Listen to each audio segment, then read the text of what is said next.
Good morning again. If you got your Bibles, you got your phone, your device, and I hope you do, I want you to turn with me to the book of Joshua. Joshua chapter 4 is where we're going to be.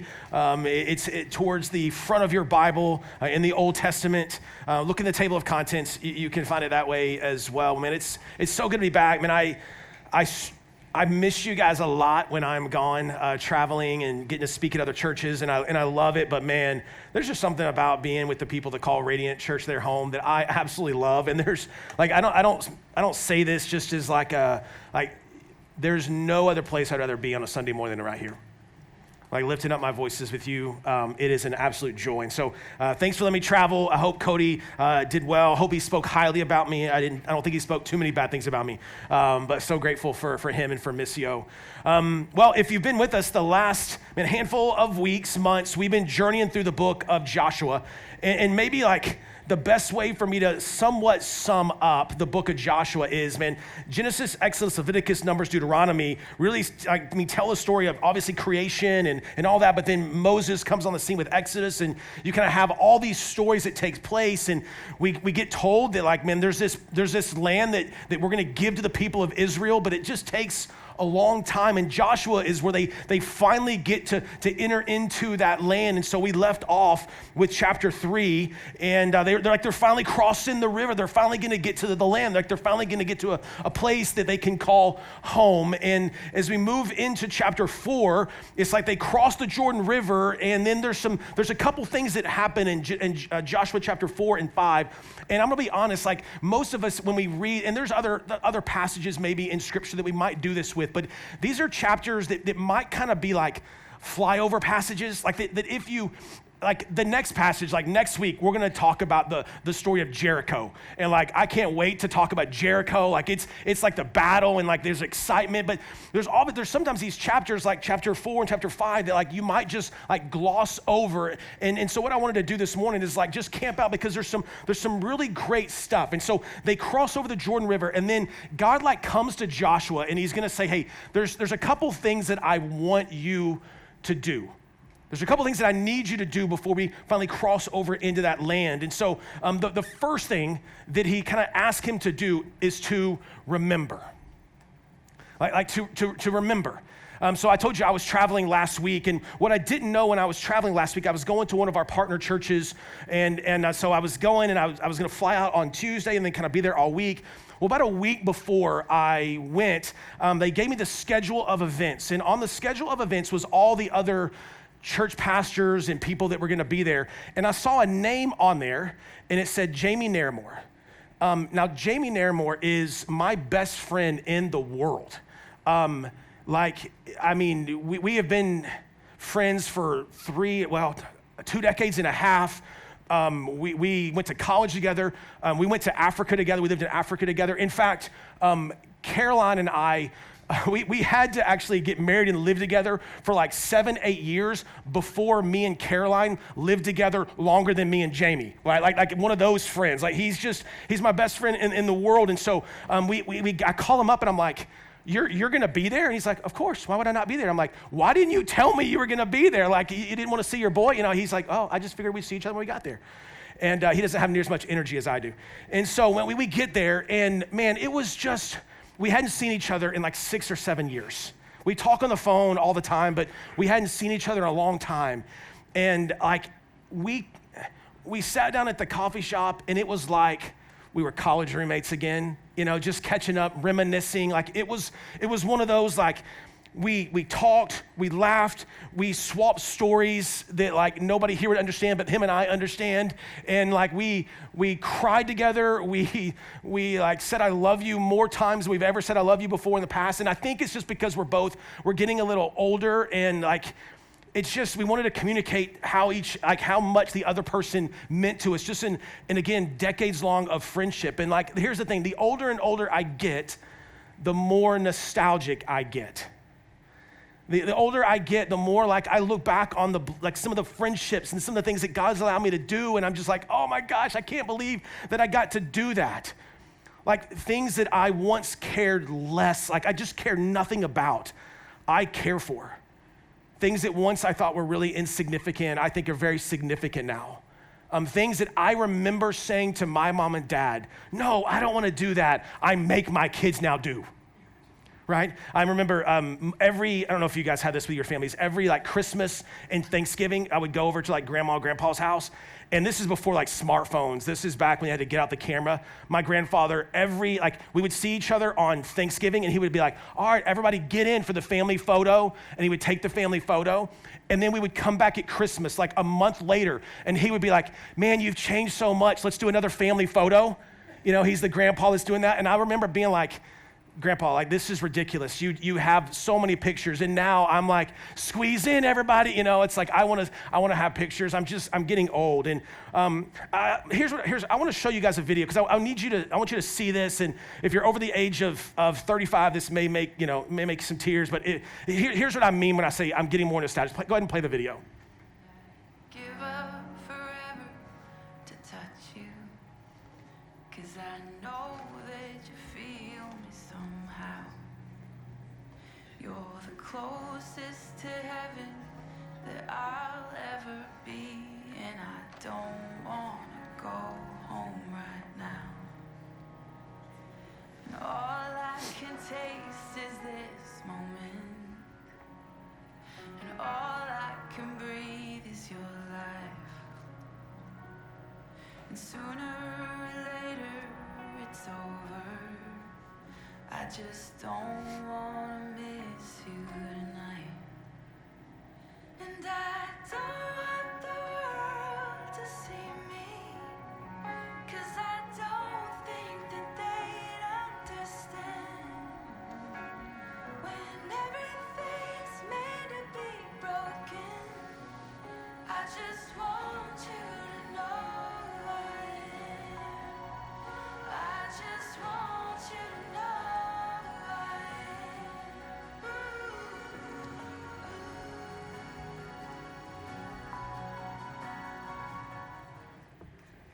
I'm not even watching the video and I'm getting emotional. I can't even see it on my TV. So here's what's going on. This video was a Kroger commercial 2 years ago.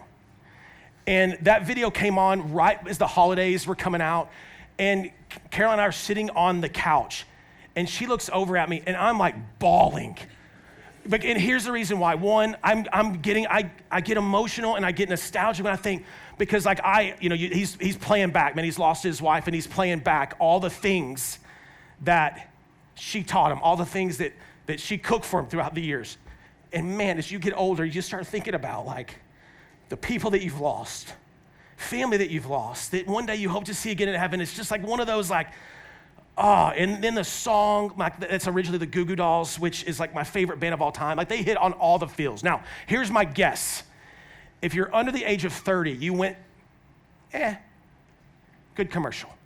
My guess is if you're over the age of 40, you start reminiscing. You start playing back through all the holidays that you've had in your family. You start thinking about all the meals that you've had in your family. You start thinking about all the goods. It conjures up a lot of emotion. Here's the point. When we enter into Joshua chapter 4 and Joshua chapter 5, what God is wanting to say to the people is don't forget. Like remembering, the concept, the idea of remembering, especially for us in American culture, it is a lost art of a discipline. Like when we talk about all the spiritual disciplines that we need as followers of Jesus, we talk about Bible reading, we talk about prayer, we might talk about solitude, we talk about accountability, we talk about D groups, like we talk about all these things. And I think what I want to say to us as we enter into Joshua chapter 4 is one of the spiritual disciplines that I don't want us to forget is the idea of remembering. Like remembering. Not forgetting something, because when we forget, we often forget the things that God has done in our lives. And so I want to pick it up in Joshua chapter 4, and I want to read, and I hope you pick up on this idea of remembering. This is what the text says. After the entire nation had finished crossing the Jordan, that's the river, so they finally crossed, they're entering into the promised land, the Lord spoke to Joshua. This is what he says. Choose 12 men from the people, one man from each tribe, and command them, take 12 stones from the place in the middle of the Jordan where the priests are standing carrying them with you, and set them down at a place where you spend the night. So Joshua, he summons the 12 men he'd selected from the Israelites, one man from each tribe, and said, go across to the ark of the Lord your God in the middle of the Jordan. Each of you lift a stone onto his shoulder, one for each of the Israelite tribes, so that this will be a sign among you. In the future, when your children ask you, what do these stones mean? You should tell them. The water on the Jordan was cut off in front of the ark of the Lord's covenant. When it crossed the Jordan's waters were cut off. Therefore, these stones will always be a memorial for the Israelites. Now, not only in this text here, but if you read much of the Old Testament, specifically those first 5 books, the narrative books, like there is this common theme of don't forget those who went before you. Like don't forget what happened. Don't forget what the Lord has done. Don't forget the Lord's provision. Don't think you're the only one who has ever gone through with this. Because you can imagine the people of Israel, they're standing there, they finally get to cross the Jordan, and you know in their minds they've been thinking, what's God gonna do? What's God gonna do? Is he actually gonna provide? Is he actually gonna provide? When in reality, they should have been looking back on the provision that the Lord had made over and over and over again. Like one of the reasons for this is I think the enemy, Satan will try to convince you and will try to convince me that you and I are the only ones who have ever experienced this. Like the trial or the tribulation that we're going through, the enemy wants to convince you you're the only one. No one else has ever gone through this in your entire life, that God is not for you, that God has abandoned you. And if we have the ability to remember, it will allow us to reflect on what God has done. It's why we read something like this in Deuteronomy chapter 6, just a book or two earlier. It says, listen, Israel, the Lord your God, the Lord is one. Love the Lord your God with all your heart, with all your soul, and with all your strength. He says, these words that I'm giving you today are to be on your heart. Repeat them to your children. Talk about them when you sit in your house and when you walk along the road, when you lie down and when you get up. Bind them as a sign on your hand and let them be a symbol on your forehead. Write them on the doorpost of your house and on your city gates. Like Moses doesn't want the people to forget. He wants to keep it on the forefront of their mind. And so Joshua's like, I want to be reminded. Like, I want to remind you of all that God has done. You see these 12 stones that they go pick up from the middle of the Jordan River and they sit them on the edge are to be something that when kids ask, like, what are those stones? It allows mom and dad to go, oh, you want to know about those stones? You want me to tell you about how God provided a way for us to cross the Jordan River? You want to know about those 12 stones? My dad, growing up, and the things that I used to make fun of my dad doing, I do so much now. My dad used to tell me the same stories over and over and over and over again. Anybody have family that does that? We're like, Dad, listen, you put your hand down, son. That's my oldest. See, I do it. I do it all the time. We would have this, like, we would drive by a certain place, and he would tell me the same story over and over and over again. My favorite part is when I got a little older, and maybe this shows I wasn't very submissive to my dad, but I would be like, hey, Dad, remember when you and your buddies, and I would start telling him the story, and he would be like, when we get home, I'm smacking, he would just be like, stop it, It's just one of those, like, it's these 12 stones here are to remind us. But not only are the 12 stones here to remind us, it's also like a semblance that God is a God for the entire nation. Like, it is to show unity that every one of these 12 stones, represented by all 12 tribes, every one of these has a purpose. Every one of these has protection from the Lord. Not one is better than the other. All 12 of these are unified. And he puts them right there as a reminder. These 12 stones, man, they're a pretty big deal. And then he continues in verse 19. He also says this. He says, the people came up from the Jordan on the 10th day of the first month and camped in Gilgal on the eastern limits of Jericho. Then Joshua set up in Gilgal the 12 stones they had taken from the Jordan. And he said to the Israelites, in the future, when your children ask their fathers, what is the meaning of those stones? You should tell your children, Israel crossed the Jordan on dry ground. For the Lord your God dried up water of the Jordan before you until you had crossed over, just as the Lord your God had did at the Red Sea. which he dried up before us until we had crossed over. Look at verse 24. This is so that all the peoples of the earth may know that the Lord's hand is strong, so that you may always fear the Lord. Here's my question to us this morning. What do you have in your life that is a reminder so that you will always fear the Lord? What is something in your life that is a reminder to you to know and fear the Lord? Can I share mine with you? You may think it's a little silly. And let me just preface it with this. Mine does not have to, nor should it be yours, right? Like we all are different people. We've all been created. Like some of us have different likes and dislikes and all that, but here's mine. So some of you may be like, yes, and others may be like, that's ridiculous. I am a book nerd.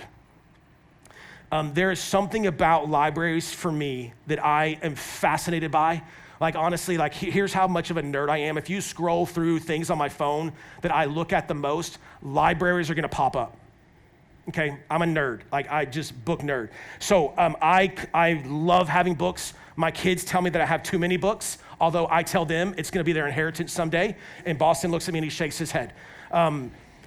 I love it. So I have probably, I've lost count, 3,000, 4,000, 5,000 books. It's somewhere in there. I have bookshelves all around. We have taken, I don't let Boston have his own room because I need a library. And so I make him share a room with his brother. And so I have bookshelves all around my room. And there is something about when every morning I'll get up, the kids will get on the bus, and I'll go sit in my chair in the office. And there is something about, I'm surrounded by these books that have more information about God and his word, more knowledge about the Bible than I could possibly ever absorb. And I sit there and I just get time with the Father. Like there's something about it, I don't know what it is, I can't explain it, but I sit there and I'll pick up my Bible and I'll spend time reading and I'll just be like, just enamored by the goodness of the Lord, the bigness of the Lord, the majesty of the Lord. There's just something about it. Like it reminds me to know and fear the Lord. What is it for you? Like what is that thing? I mean, Joshua mentions it, right? This is so that these 12 stones are so that the peoples of the earth may know that the Lord's hand is strong, so you may always fear the Lord your God. What is it in your life that you have that can remind you day in and day out to know and fear the Lord? And if right now you're struggling to think of something, can I just submit to you maybe to find something? Like, and again, it doesn't have to be spiritual, it doesn't have to be a bunch of books. Like you may have heard that and be like, man, that would make me sick. But maybe it's something else. Like maybe it's for you, it's going running. Maybe for you, it's like just a quiet drive in the car. Like, I don't know what it is, but what is it in your life that on those really, really hard days, you can resort back to know and fear the Lord? But here's the thing.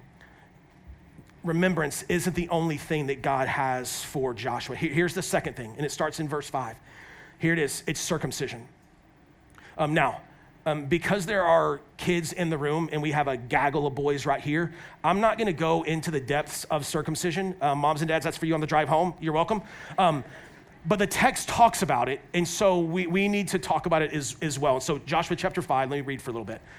It says, when the Amorite kings across the Jordan to the west and all the Canaanite kings near the sea heard how the Lord had dried up the water of the Jordan before the Israelites until they had crossed over, they lost heart and their courage failed because of the Israelites. Okay, and that's like a pause, and then he goes this in verse 2. At that time, the Lord said to Joshua, make flint knives and circumcise the Israelite men again. So Joshua made flint knives and circumcised the Israelite men, give Haraloth. Weird. All right, this is the reason Joshua circumcised him. All the people who came out of Egypt who were males, all the men of war, had died in the wilderness along the way that they had come out of Egypt. Though all the people who came out were circumcised, none of the people born in the wilderness along the way were circumcised after they had come out of Egypt. For the Israelites wandered in the wilderness 40 years until the nation's men of war who came out of Egypt had died off because they did not obey the Lord. So the Lord vowed never to let them see the land that he had sworn to their ancestors to give us, a land flowing with milk and honey. Verse 7, he raised up their sons in their place. It was these Joshua circumcised. they were still uncircumcised since they had not been circumcised along the way. After the entire nation had been circumcised, they stayed where they were in the camp until they recovered. The Lord said to Joshua, "Today I've rolled away the disgrace of Egypt from you. Therefore, this place is still called Gil to the day." Now, you might be thinking, what in the world does circumcision have that I can learn from? And the answer is actually quite a bit. Here's what's interesting. There has been a lot of preparation that has gone into crossing the Jordan River. Think about chapter 1, think about chapter 2, think about chapter 3 of Joshua. There has been a ton of preparation. There's excitement, there has been nervousness, there has been anticipation. You would think that the second that God's people would have crossed over into the promised land, you would have think as soon as they get over and cross the Jordan River, there would be a massive battle. It's go time. It's time to fight. Even verse 1 of chapter 5, let me read it again. It gives the indication that a battle is right around the corner. When the Amorite kings across the Jordan west and all the Canaanite kings near the sea heard how the Lord had dried up the water of the Jordan before the Israelites until they had crossed over, they lost heart. Their courage failed because of the Israelites. This would be the time to attack.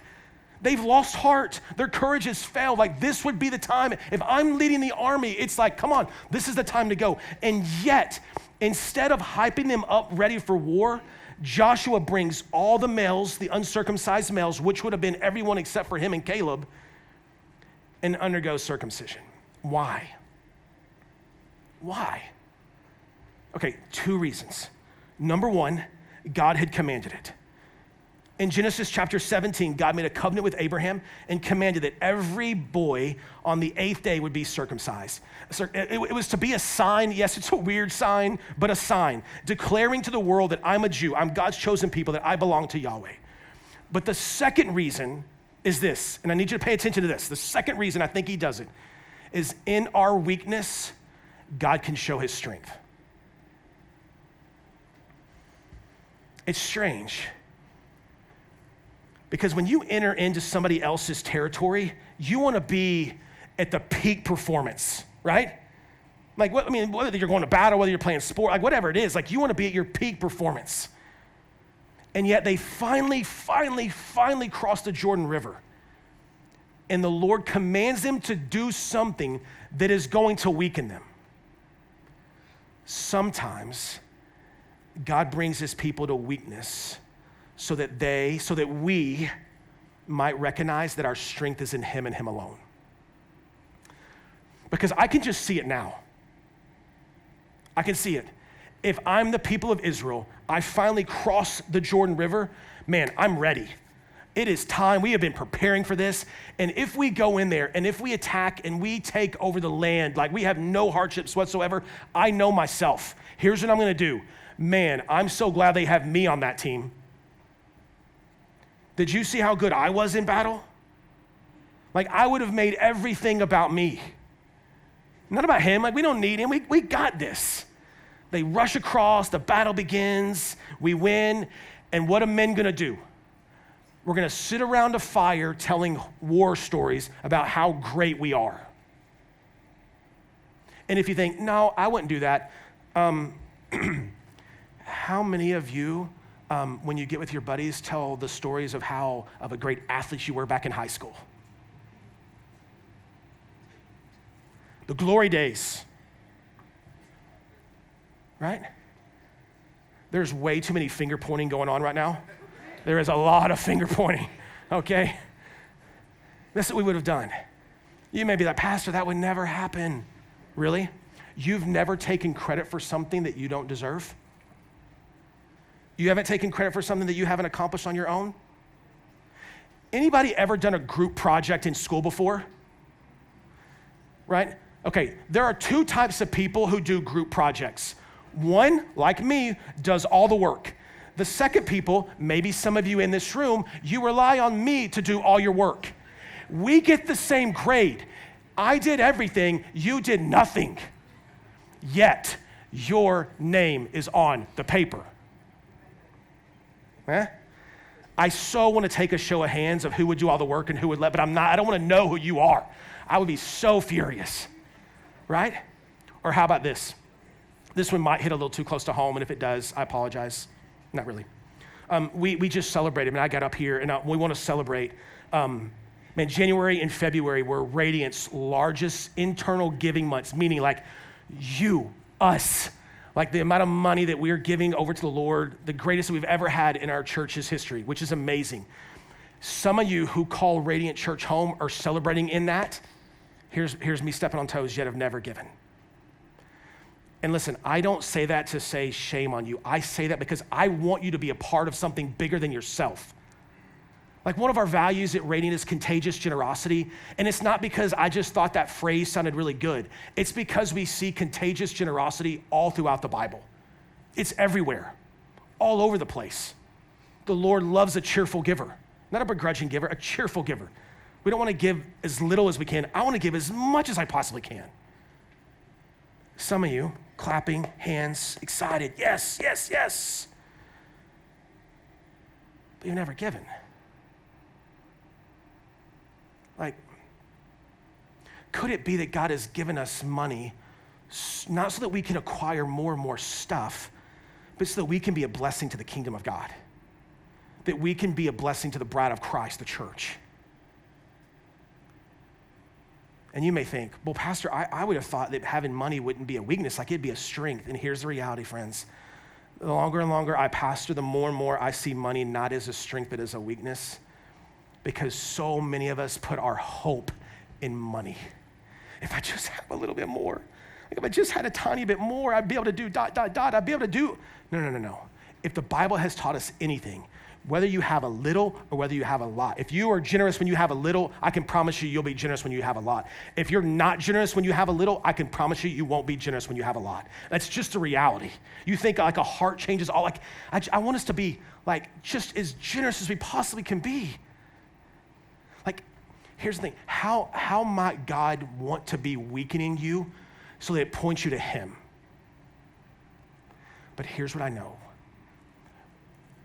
When trials come, and maybe, just maybe, when that weakness is there, I will do everything I can to fix it myself. Could it be that God is trying to get your attention, to get you in a position and a posture so that you don't rely on your strength, but you rely on his strength? See, when they cross over the Jordan and Joshua comes and says, all right, boys, it's time to have some fun today. We getting circumcised. Everyone would have went, are you kidding me? Now? It put them in their weakest possible position. Why? So that God could get the credit and God could display his strength. So he asked them to remember. He talks about circumcision, but there's one more thing that God is going to do before he allows them to go to battle, and that's partake in Passover. Look at verse 10 of chapter 5. It says, while the Israelites camped in Gilgal on the plains of Jericho, they observed the Passover on the evening of the 14th day of the month. The day after Passover, they ate unleavened bread and roasted grain from the produce of the land. And the day after they ate from the produce of the land, the manna ceased. Since there was no more manna for the Israelites, they ate from the crops of the land of Canaan that year. So for those who don't know what the Passover is, in Exodus chapter 12, when the Israelites are enslaved in Egypt, they are, remember, it's when Moses and the 10 plagues, and there's all these plagues. When the very last plague, when they finally get to be released, God says, listen, I'm going to kill all of the firstborn boys. And the Jews were commanded to take some blood from an animal sacrifice and to put it on their doorpost, so that when God would come through and he would look at that house, he would pass over that particular house and not take the firstborn, and we'd continue to move on. Finally, that's when the Israelites got to be free. That's when they crossed over the Red Sea. It was the Passover, right? Exodus chapter 12. I just want to read it for us, 24 through 27. It says, keep this command permanently as a statute for you and your descendants, that whenever you enter the land that the Lord will give you as he promised, you are to observe this ceremony. When your children ask, there's that phrase again, when your children ask, what does the ceremony mean? Now speaking of Passover, what does it mean? You were to reply, it is the Passover sacrifice to the Lord. For he passed over the houses of the Israelites in Egypt when he struck the Egyptians and he spared our homes. So the people knelt low and they worshiped. Don't forget. Like 2 weeks ago in Joshua chapter 3, we kind of looked at a couple different things before they crossed over the Jordan. We said that one of the things they were to do was to keep their Ark of the Covenant, that they were to keep their eyes on the Ark, and that they were to keep their distance from the Ark. They were to, because God is holy. God is other than, God is so much bigger. And we talked about like that we say like Jesus is just my homeboy. Like we don't always have a fear for the Lord. The Passover is like this reminder of all that God has done. Circumcision is a reminder that we belong to the Lord. It all points to the holiness of God. It is all meant to remind us of all that God has done. Here's the point, and if you've heard nothing else, I know we're like 25 minutes in, here's the point. Instead of crossing over the Jordan and going straight into battle, God commands Joshua and all his people to pause to delight in him. To pause and delight in him. Why? Because I think the people of Israel are very similar to us today, that we get so busy that sometimes we lay our head on our pillow at night and it's like, oh my gosh, I forgot. We get so stinking busy that we forget the holiness of the Lord. We get so busy that we forget to spend time in here. Joshua and the people cross over and they have to pause, remember, and reflect on the goodness of God. Could this be said of us? That's my question for us. Martin Luther said it like this. He famously said, I have so much business to do today that I shall not be able to get through it with less than 3 hours of prayer. Let me read that again. Did you miss it? I have so much business to do today that I shall not be able to get through it with less than 3 hours of prayer. Here's how that phrase, if I was saying it, if I live in my life, man, I have so much to do today. If I don't get started right now, I'm not going to be able to get it all done. I have too much to do today. If I don't stay at work until 6 or 7 or 8 or 9, I'm not going to be able to accomplish it. And what just starts slipping through the cracks? Time with God. Time with God. I wonder how many of us want the blessing of God as we go into battle, as we go to work, as we go to school. We want the blessing of God as we do those things, but don't want to pause and worship him for who he is. God, I need you to be with me today. I need you to help me. And I got a really hard conversation that I need to have with the coworker. I need to have a really hard conversation with my roommate. God, I'm entering, I got this test today. I haven't studied a lick, but God, I need you to be with me today. How many of us want the blessing of the Lord, but we don't actually want to spend time with him? You see, 1,000 years later, Jesus would be in the garden, and Judas and the Roman soldiers, they came up to Jesus as he's there. And Peter reaches for his sword and he cuts off the ear of one of the Roman soldiers. And Jesus says to Peter, put your sword away. Am I not to drink the cup that the Father has given me? It's like let's just pause. Don't forget of what I'm going to do here, Peter. Don't forget of what I'm about to accomplish on the cross. Don't forget about what I'm about to accomplish for you. And I think as we look at Jesus' life and we look at what Joshua's going through, it's like, let's pause and remember what he has done for us. Like that Jesus on this night, as he goes to the cross and he conquers the grave, he gives us his righteousness and takes our sin. That's a person I think we can pause and remember throughout the day. Jesus goes up and says, Father, forgive them, for they know not what they do. That's a person that I think we can pause and remember today. Not be so busy that we forget, but remember. As the band's coming up, it's the last thing I have for us. I showed that video, and I love that video. I've probably watched that video, 100 times.